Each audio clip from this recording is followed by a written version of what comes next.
We're in the midst of a huge transformation where peers, communities, and workplaces are all really melding into one. Welcome to Reimagining Company Culture. My name is Christina Giordano, she, her, and hers, and I am the Senior Partnerships Manager here at AllVoices. Today, I am very excited to welcome our next guest onto the interview series, Leah Sutton. She's the Senior Vice President of Global Human Resources at Elastic. Leah, it's so good to see you. If you want to share a little bit about yourself for our listeners, including your pronouns, and when you were younger, do you remember how exactly you answered the question, what do you want to be when you grow up? Sure. Well, Christina, thank you for having me. I'm Leah Sutton. She, her, hers are my pronouns. I'm based in Oakland, California, and I've been the head of HR at Elastic for about 6.5 years. And we are a global SaaS software company. We have employees in 40 plus countries and have always been distributed by design. So have a pretty, we were pretty unique in that before the pandemic, and certainly are still unique in that we've been doing it for a really long time. And then in terms of the question, I do remember, and it's sort of an embarrassing story. When I grew up in northern Minnesota in a little rural town, and when I was younger, my dream was to be a Dallas cowgirl. So and then I was mortified when my brother revealed that to my college friends because I was a very studious, academically minded young woman, and that was mortifying. But I just thought that they were the height of glamour in the 80s when I was a little girl. And I couldn't imagine anything better than that. I love a good, honest answer. Thank you for sharing that. I think it's always interesting. I think 0% of the guests we've had on so far have said, I wanted to be a senior executive in human resources when I was 12 years old. Indeed. You fast forward to today, you mentioned you've been in Elastic for 6.5 years. I imagine especially as your team continues to grow, you're globally located as well. How you would describe the company culture might be a little bit different over the years as well. When you're thinking about kind of ways to measure both in a qualitative and quantitative way, what do you look to or what's top of mind for you? Yeah, so I mean, it's interesting, right? We've grown 10x from people perspective since I've been here. And one of the things I'm honestly most proud of is we have what we call our source code. And it is a set of statements rather than sort of words that describe kind of what our culture is. And they really do, they're the things that make us who we are, right? That make us Elastic. And so it's things like humble ambition. It depends, right? So they're left for interpretation with people, but really I think drive our vibe in terms of how we show up as a company, as a group of humans in the world. And our source code has been in existence for probably about 4 of those 6.5 years. So we built that out in my early days at Elastic, and it still feels very true. I would say we sort of live in that sort of true and aspirational. We live in that tension in between. But one of the things that I think has been consistent through time is folks at Elastic they're just nice. And I hear this. I mean, we've been interviewing and hired a couple of new executives over the last couple of years, and they're like, I can't believe how nice people are. And it's always like, that's something that is just a refrain that I often hear about the kinds of people that we have at Elastic. And so humble ambition is one of my favorite pieces of source code because we have people that are, they're kind, they're humble, but they want to get great things done, right? So they're ambitious in terms of, the opportunity we have at Elastic, what they can do, how they can grow. But I think there's this nice balance of like, you can have that ambition, without being cutthroat, without, we always like to talk about like, the no assholes policy. And I think it's really true in terms of how how people show up. And so that's something culturally that over time, as we've, had this really accelerated growth, I think has been, something we've really held on to. And it is a bit like organ rejection when you have someone who comes in and has the attitude, has that, the ego, all of those things. Like they don't work at Elastic. I think it's so important to have the source code, the values. What do you really want to uphold as an organization? What behavior are you kind of celebrating and encouraging as well? I think growing 10x, and especially over the last few years in terms of hiring, business as usual has been out the window, and what people are looking for and reflecting on what they expect and want from their employers, from their managers, from their team, and what they want to give has changed. Absolutely. How has your talent strategy really shifted since the pandemic started overall, which I guess we're almost at 3 years now. I know. If you can believe that, Yeah. it's interesting. I mean, I think a couple of things. I think one, I mean, we had a huge, huge surge of growth during the pandemic. So if I look at the tenure of people at Elastic, probably something like 60 to 70% of our people have been here 2 years or less, right? So we hired over 1,300 people during in the last sort of 18 months, right? And then we were hiring quickly before that. So what that means is a lot of people haven't met each other. That like while we'd always been distributed by design, we had opportunities where we were getting people together, whether it was an engineering all hands. We did a global all hands, I guess, in 2019, so the year before the pandemic started. So really, when I think about the majority of the folks at Elastic, truly have mostly not met each other. And what we need to do, like making sure that we can ensure those connections. But I think importantly, when I think about career development and sort of our talent strategy, we have to get really good at talking about like, what is it, right? Because it's easy when you've been here for a long time to be like, well, people know, like they know Elastic. This is just what we do. And I have to keep reminding people like, that's right, but you've been here for 4 years and the majority of people have been here for less than 2. So how do you ensure that everyone in the company really understands, how do we think about this? What does it mean? Like, what does career development mean? How do we think about our talent over time? How do we think about where we're hiring our talent and how does that look? So we've been going through this kind of, I would say evolution of that. And, going from being a small company to being a medium-sized company, really getting intentional about how do we drive career development, for example, as part of that talent strategy. And we have a talent review process that we put into place, but only 2 years ago, right? So it's still very fresh, and folks have used a 9-box. We have a 5 talent nodes that sort of line up. We talk about nodes as part of our technology. So we try to line things up with kind of culturally what fits at Elastic. So we've had that talent review, but now how do we start to evolve that to say, hey, who are our most, like what's critical talent, right? Who's that group of people that you absolutely can't afford to lose? And then there's this cycle that says, okay, then how do you really think about succession planning from the executives on down? Like, what does that look like? And that's something that is a build. So as a small company, we weren't thinking about succession planning because you're in that mode of hiring, right? And again, when you hire 1,300 people and you take that step back, say, wow, we've hired all these people. Now, how are we going to make sure that we can assess and develop and keep this going in a really thoughtful and elastic kind of way as we go from 3,000 people to 5,000 people? But if you don't have that strategy and sort of those processes set out now, it becomes much, much harder to do at 5,000 people, right? And ideally we would have had some of this done earlier, but that's just from a timing. I think the pandemic, it's just like there was a lot of crazy happening, just in terms of like how do we orient around this and think about taking care of our people first and foremost, right? Talent strategy wasn't necessarily the top of mind thing. It's like, how are we taking care of our people from a physical and mental health perspective? How are we doing all those things? Now, as we shift into this next growth mode, how are we really thinking about that strategy overall, to make sure that we've got the right pieces and people in place to support where we're going as a company? Absolutely. I definitely agree that it is a build, something that you are consistently looking at. What can you add? What needs to be taken away or honed in on? And I think part of that too is collaboration with the folks who are at your company, who have been there for a couple of years, who have been there for 90 days, really taking that feedback. What have you heard or seen in terms of current employees? What are they looking for? What are their priorities in their employer, their organization? What's important to them? It's a great question. I would say right now, the number one thing that's coming up for us is career development. So whether it is someone who is new to Elastic, understanding what's my opportunity, or someone who's been here for 4 years. And I think one of the things that we have failed to do, even though we've heard that, is really communicate what are we going to do about it, right? And there's pieces that have been in place.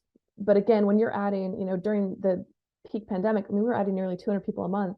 If you're not repeating the messages over and over and over again about what do you have and what are you doing, you have huge chunks of your employee population that don't know, right? So in the absence of knowing, the assumption is nothing, right? So it's critically important to make sure you've got a communication cadence that reinforces like, hey, we're hearing this from our folks. How do we make sure that we are really clearly meeting their need in terms of expectation? So, from a career development perspective specifically, going back out, and we've been doing this kind of at the functional level, but I think in a week or so, I'm going to talk about specifically based on our survey results, right? We do some surveying. Here's what we have. Here's how you can think about what we have. And here's the path of where we're going. And we'll need to repeat that over and over again. So starting at the company level, repeating at the functional level, making sure that our leaders are really flowing that down.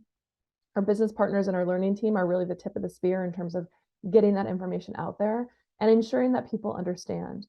And I think that, that's probably the number one thing we've been hearing from people in terms of like, hey, we love being at Elastic. We've got incredibly strong affinity for Elastic, but I don't understand what the sort of process and programs are that can help me develop at Elastic.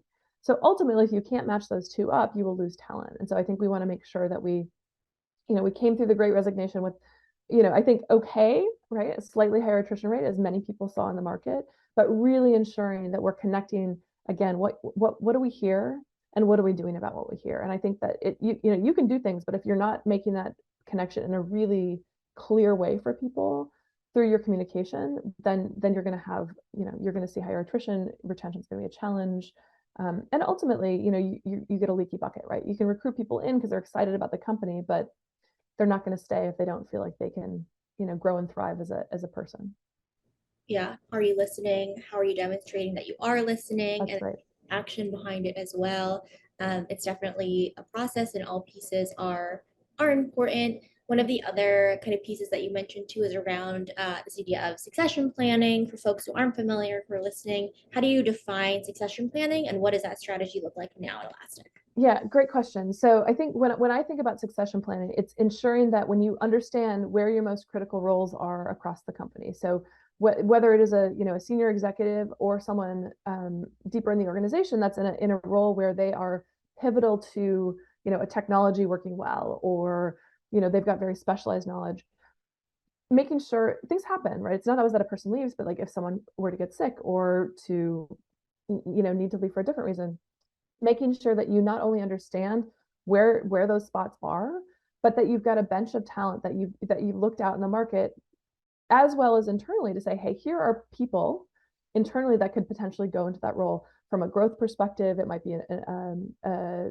promotion opportunity. So you have both your internal kind of slate, and then you externally look at the market to say, hey, here's a slate of people that we could go out to if we needed to start to recruit for this position. So really having those critical roles identified, and then you have your internal successors potentially identified, and you have your external, sort of what's the external market look like. So you're pulling in your talent acquisition team as well. They're really pivotal in this process, and it's like you've got your business partners sort of working internally, and then you've got your talent team looking externally to understand kind of who is in the market that could potentially come in for that role. Now, bigger companies have very formalized processes around that. But it's something from a size perspective that we're sort of flipping into, and that we need to understand, particularly if someone has been here, 4, 5, 6 years, at some point, folks they go for a different opportunity, they retire, all sorts of things happen. Ensuring that you are ready as a company to react to that in a thoughtful way, so you're not scrambling to try to fill a role that's really critical, is important. Yeah, you want to proactively think about that, so you aren't Absolutely. scrambling and you're really thinking of it from a strategy perspective. And I think that also relates to career pathing and that development It piece does. as well. I know you mentioned that I think around 60% of folks at the company has joined pretty not recently, but in the past 2 years. I would love to know, especially since we know at some tech companies, they're like, oh, you were part of the first 100, or you've been here the longest, things like that. How do you ensure your talent feels really seen, heard, and understood, whether it's, day one, day 90, or year six at Yeah, Elastic? yeah, that's a great question. I think there are different ways, right? And I think a couple things. I'd start with managers, right? Ensuring that our managers really have those listening skills, right? Do they know how to have those conversations with their employees? Are they equipped to be having a conversation about where someone is today? Where do they want to go? So we have a quarterly conversation process that is really employee led, but manager supported. We are doing things like we've got a connecting through conversations learning module that we are really encouraging individuals, but also teams to do, to ensure that they understand, how do we communicate effectively together, right? And part of that is listening. So how are we hearing what's going on with the team? How do we react to that? Company-wide, we do some surveying. So we've got an annual engagement survey to really understand kind of at a company-wide level, what does that look like? And then we pulse on that halfway through the year. Now it's interesting because that has evolved over time in terms of, the kinds of information we get, the frequency with which we want to do it. How do we want to think about that? So we're looking at other tools, and obviously AllVoices has a great, it's a great listening tool in a bit of a different way, to give employees that opportunity to be heard. We're also about to kick off a lived experience survey with our folks in the US to understand, are we meeting the needs of everyone at Elastic, right? What does that feel like if you are a minority at Elastic? Like, what does that feel like if you are a person of color? Do you have that same experience? Are you represented, and do you feel heard? Right. So really making sure we're doing thoughtful things across the board, right? From the manager on up, to make sure we've got avenues for our employees to be heard. But you can be heard, but if, like, great, I heard you, but if I don't do anything about it, right, as you well know, that doesn't help. So ensuring that we've got some good communication loops there. Is it perfect? Definitely not. But I think it's something that, we strive to be thoughtful about.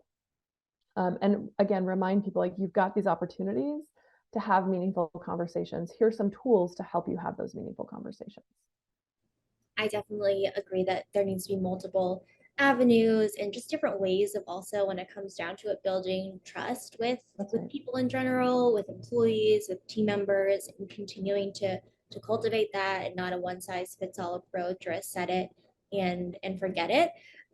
Within HR, there are a lot of subject matter experts. There's a lot of different roles and opportunities. You mentioned business partners earlier. What is the unique role of business partners, and how do you evolve their sphere of influence in the business? So we have a fantastic business partner team, and they, like I said, they really are tightly aligned with their business leaders.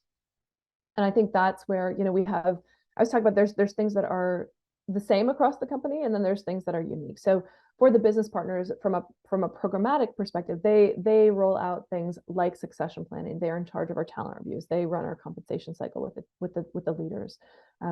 And then they also focus on what is unique and what is special about, whether it's engineering or sales or marketing, programmatically, that we need to work on to ensure that things are running smoothly within that function. So our business partners are very, very closely tied to their leaders.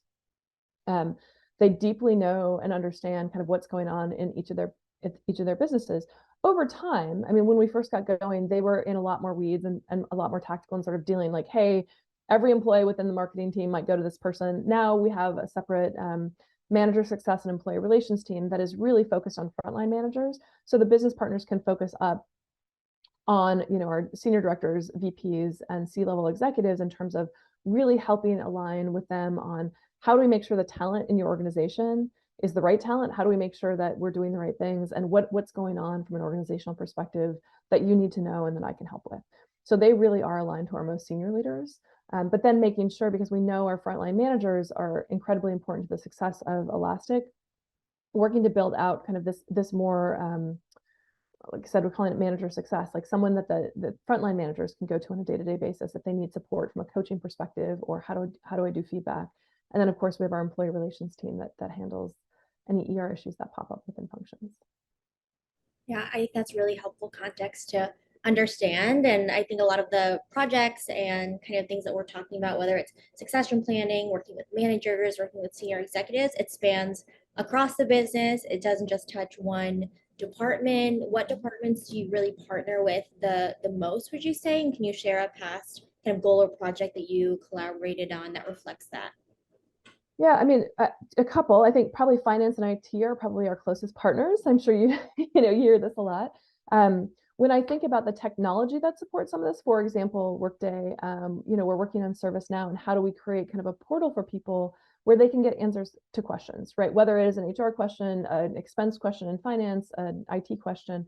So really partnering closely with those functions to ensure that the employee experience is both a consistent and a strong one, right? Because at the end of the day, if there's an employee problem, like if you have an issue with, your expense report or your equipment, it's a people problem, right? So it doesn't matter if functionally it sits within HR, IT, finance.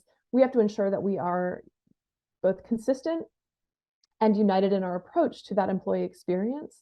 So it's just seamless, right? And I think that's where we've really partnered closely. IT most recently, we're working really closely on an implementation, because the experience of that touches every single person in the company, right? they own the technology, but we have to make sure that everything is lined up from a process, a systems, a UX, a UI, like all of those pieces. So partnering really, really closely.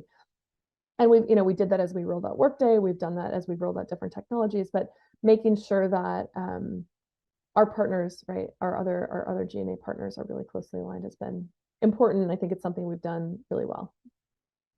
Yeah, that's definitely something that we have heard in terms of the departments kind of naturally working together on a Mm-hmm. day-to-day basis as well, and continuing to kind of think about where's the white space and how can we kind of work together too. And this is similar to company culture, but the employer brand of Elastic always evolving, changing, living, breathing, working with potential employees, candidates, current employees, alumni, customers.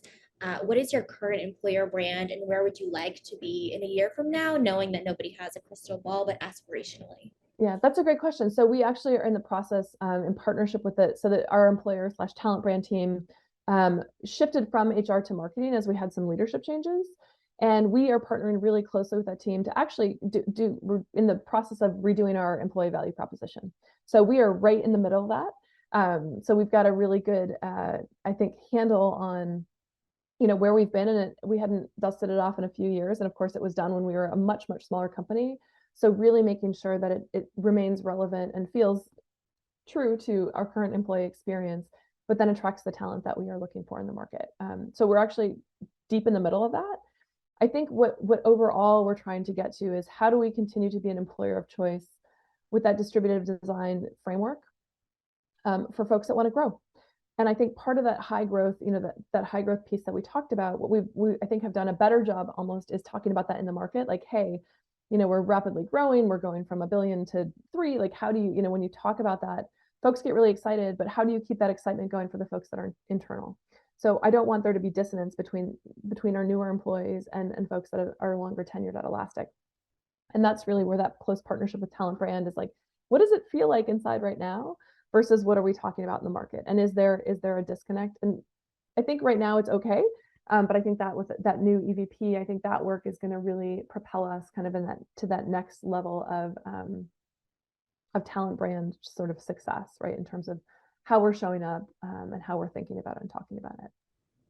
Yeah, and definitely in a really intentional way too. We talked about employer brand, really investing in your team career development, the role that managers and executive leaders play in this as well, and collaboration amongst departments from an industry perspective. So not necessarily internally at Elastic, your experience in the people HR space. There's a lot of iteration happening and new projects, which is great. But when you try something new, mistakes are bound to happen, and that's okay if you learn from them. Are there any common mistakes you see companies or leaders making in their people strategy?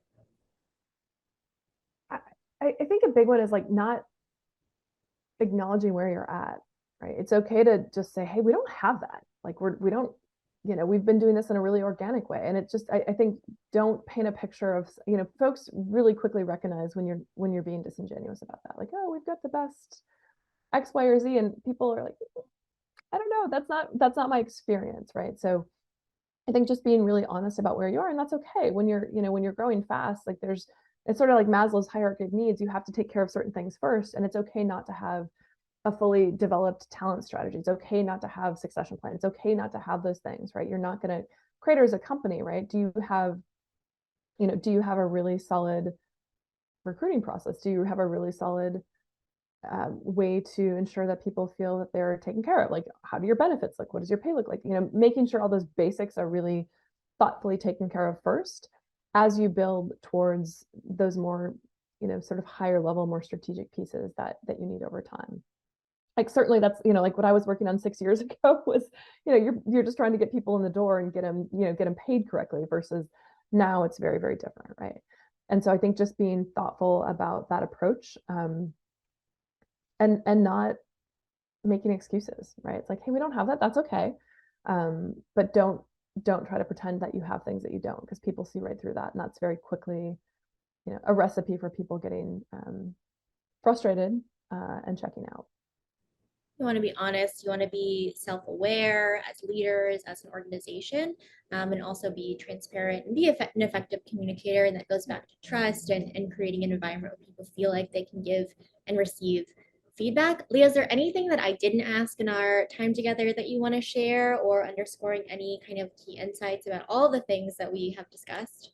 Yeah, I mean, I think you just use the word transparency, and I think that's one thing that I would really emphasize for folks that it can be very uncomfortable, but the more transparent you are as a company, and I hate when people are like, well, we used to do that, but then we became a public company, so we couldn't be. I'm like, that's nonsense, right? And I think that's something that level of transparency is a big part of what helps us be who we are at Elastic. And folks come in and get really surprised by that, but I would say you don't need to lose that. You might evolve how you sort of what that looks and feels like, but the more transparent you can be about your growth, about the ups, about the downs, about the wins and the losses, I think that just helps.